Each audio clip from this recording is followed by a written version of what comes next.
నంద్యాల పట్టణంలో ఆధ్యాత్మిక పరిమళాలు వెదజల్లాయి.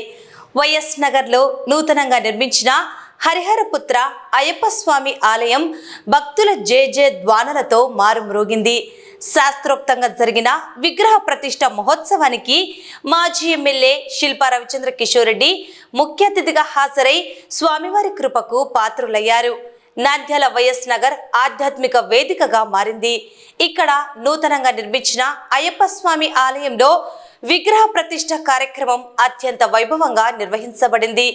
తెల్లవారుజాము నుంచే వేద పండితుల మంత్రోచ్చరణలు, హోమాలు, జపాదులతో ఆలయ ప్రాంగణం పునీతమైంది.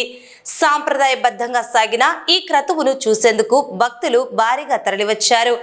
ఈ పవిత్ర కార్యక్రమానికి మాజీ శాసనసభ్యులు శిల్పా రవిచంద్ర కిషోర్ రెడ్డి ముఖ్య అతిథిగా విచ్చేశారు.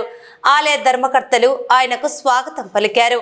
అనంతరం ఆయన స్వామివారిని దర్శించుకుని ప్రత్యేక పూజలు నిర్వహించారు. ఈ సందర్భంగా శిల్పా రవిరెడ్డి మాట్లాడుతూ వైఎస్ నగర్ భక్తులకు ఈ ఆలయం ఒక దివ్య ఆధ్యాత్మిక కేంద్రంగా నిలుస్తుందని ఆకాంక్షించారు. సమాజంలో భక్తి భావాన్ని పెంపొందించడంలో ఇలాంటి దేవాలయాలు కీలక పాత్ర పోషిస్తాయన్నారు. నంద్యాల మరియు వైఎస్ నగర్ ప్రజలకు అయ్యప్ప స్వామి ఆశీస్సులు మెండుగా ఉండాలని ఆకాంక్షించారు. ఆలయ నిర్మాణంలో భాగస్వాములైన ప్రతి ఒక్కరిని అభినందించారు. అయ్యప్ప స్వాములు స్థానిక భక్తుల రాకతో వైఎస్ నగర్ వీధులన్నీ అయ్యప్ప నామస్మరణతో మారుమ్రోగాయి. ప్రతిష్ఠ మహోత్సవం అనంతరం భక్తులకు తీర్థ ప్రసాద వితరణ గావించారు. భక్తి శ్రద్ధలతో జరిగిన ఈ వేడుక నంద్యాల పట్టణంలో ఒక ప్రత్యేక ఆధ్యాత్మిక అనుభూతిని మిగిల్చింది. వేద మంత్రాల సాక్షిగా జరిగిన ఈ విగ్రహ ప్రతిష్టతో వైఎస్ నగర్ అయ్యప్ప నామస్మరణతో పులకించిపోయింది. భక్తులంతా స్వామివారి ఆశీస్సులు పొంది పునీతులయ్యారు. ఈ కార్యక్రమంలో 38వ వార్డు ఇన్ఛార్జి, నంద్యాల జిల్లా సాంస్కృతిక విభాగం అధ్యక్షుడు టివి రమణ, నంద్యాల జిల్లా వైసీపీ ఉపాధ్యక్షుడు దాల్మిల్ అమీర్ మరియు వైసీపీ నాయకులు పాల్గొన్నారు. ఓం స్వామియే శరణమయ్యప్ప. నంద్యాల పట్టణం నవనందులకు చాలా ప్రసిద్ధమైనటువంటి ఒక క్షేత్రం. మరి నంద్యాల పట్టణంలో వైఎస్ఆర్ నగర్లో చాలా దేదీప్యమానంగా అట్లాగే వారి కుమారుడు శేఖర్ గారు, అట్లాగే అనేకులైనటువంటి గురుస్వాముల బృందము, ఎంతో మంది భక్తుల సహాయ సహకారములు, వీటన్నింటి కారణం చేత చాలా సర్వాంగ సుందరమైనటువంటి, నిజానికి శబరిమలలో స్వామివారి యొక్క సన్నిధానం ఎంత గొప్పదిగా ఉన్నదో ఇంచుమించు ఆ పరిపాటిగా స్వామివారి ఆలయాన్ని ఇక్కడ నిర్మాణం చేసి ఉన్నారు, చాలా శ్రమపడి. అయితే ఇక్కడకు వచ్చేటువంటి భక్తులకందరికీ కూడా ఆ హరిహర సుతుడైనటువంటి అయ్యప్ప స్వామి అపారమైన సంపదలు తప్పకుండా ఇస్తాడు అనడంలో ఎలాంటి అతిశయోక్తి లేదు. కావున ప్రతి భక్తుడు కూడా అటు మాల వేసిన వాళ్ళు మాత్రమే అని కాదు, తక్కిన ప్రతి భక్తులకు కూడా ఇక్కడ స్వామివారి దివ్య దర్శనము ఆశీర్వాదం ఉంటుంది. కాబట్టి ప్రతి వారు ఛానల్ కారణం చేత దర్శించిన ప్రతి ఒక్కరూ కూడా స్వామివారిని దర్శించాలి, కృతార్థులు కావాలి అని తెలియజేస్తున్నాం. ఇవాళ ప్రతిష్టా కార్యక్రమాలు ముగిశాయి. ఆ దర్శనం కూడా మీకు అవుతుంది. సాయంకాలం లక్ష్మయ్య గురుస్వామి ఆధ్వర్యంలో పడి పూజా కార్యక్రమం చాలా దేదీప్యమానంగా జరుగుతుంది. వచ్చిన భక్తులకందరికీ అన్న సంతర్పణ దానాలు జరుగుతున్నాయి.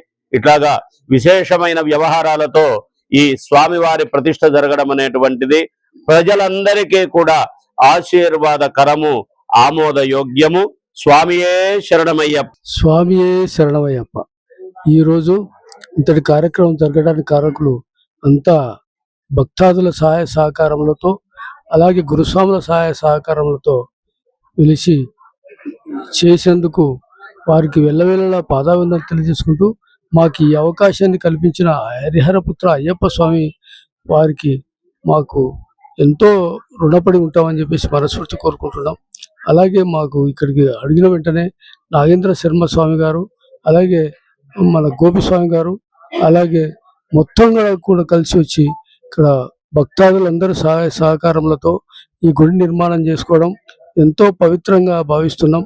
కాబట్టి భక్తాదులందరూ కలిసికట్టుగా వచ్చి పడిపూజ కార్యక్రమం, సాయంత్రం పడిపూజ కార్యక్రమం ఉంది. పడిపూజ కార్యక్రమం అయిపోయిన తర్వాత ప్రసాద వితరణ ఉంటుంది. కాబట్టి ప్రతి ఒక్కరు కూడా అందరూ వచ్చి ఈ స్వామివారిని దర్శనం చేసుకొని ఆ దర్శన భాగ్యం చేసుకోవాల్సిందిగా మరీ మరీ కోరుకుంటున్నాం. అలాగే ఇక్కడ కట్టడానికి కారకులు ముఖ్యంగా ఏమంటే ఆ రోజు అనుకోవడము ఏదో రామాలయం కట్టాలనుకున్నాం, కాకపోతే ఒక అయ్యప్ప స్వామి నిర్మాణం అంతకదే కలిసిపోయింది. మా కుమారుడు, మా పెద్ద కుమారుడు, మా కుటుంబ సభ్యులు అందరూ సహాయ సహకారాలు ఉండబట్టి నేను ఈ కార్యక్రమం జయప్రదం చేసినాను. కాబట్టి గురుస్వాములు, స్వాములందరి సహకారంలో, భక్తాదులందరి సహాయ సహకారములతో ఈ కార్యక్రమం దిగ్విజయం చేసినందుకు ప్రతి ఒక్కరికి ధన్యవాదాలు తెలియజేసుకుంటూ సెలవు తీసుకుంటున్నాను. స్వామి శరణమయ్యప్ప. గత 3 రోజుల నుంచి అయ్యప్ప స్వామి దేవాలయం విగ్రహ ప్రతిష్ఠ జరుగుతున్నది. ఈరోజు ముఖ్యంగా విగ్రహ ప్రతిష్ఠ అయ్యప్ప స్వామిది జరిగినది. నిన్న ధ్వజస్తంభ ప్రతిష్ఠ, ముందు రోజు హోమాలు, ఇట్లా 3 రోజుల నుంచి మా గురుగారి ఆధ్వర్యంలో చాలా సంతోషంగా జరుగుతున్నది. ప్రజలు కూడా సంతోషంగా వచ్చి దర్శించుకుంటున్నారు. ఇందుకు కారణమైన ఈ గుడి నిర్మాణానికి సహాయపడిన ముఖ్యంగా నా స్నేహితులు మరియు బంధుమిత్రులు మరియు భక్తాదులు చాలా సంతోషకరమైనగా మాకు సహాయం చేయడం జరిగింది. వారికి ముఖ్యంగా కృతజ్ఞతలు. ఈ విధంగా ముందు ఇంకా బాగా అయ్యప్ప స్వామిని, మిగతా వారిని, వినాయకుడు అయితేనేమి, సుబ్రహ్మణ్య అయితేనేమి, శివుడు అయితేనేమి, హరిహరులు ఇద్దరు వాళ్ళని అందరినీ పూజించుకునే భాగ్యంగా అందరూ ముందుకొచ్చి ప్రతిరోజు దర్శించుకొని వారి ఆశీస్సులు పొందాలని కోరుకుంటూ ఈ కార్యక్రమానికి సహకరించిన ప్రతి ఒక్కరికి నా ధన్యవాదాలు తెలుపుకుంటున్నాను.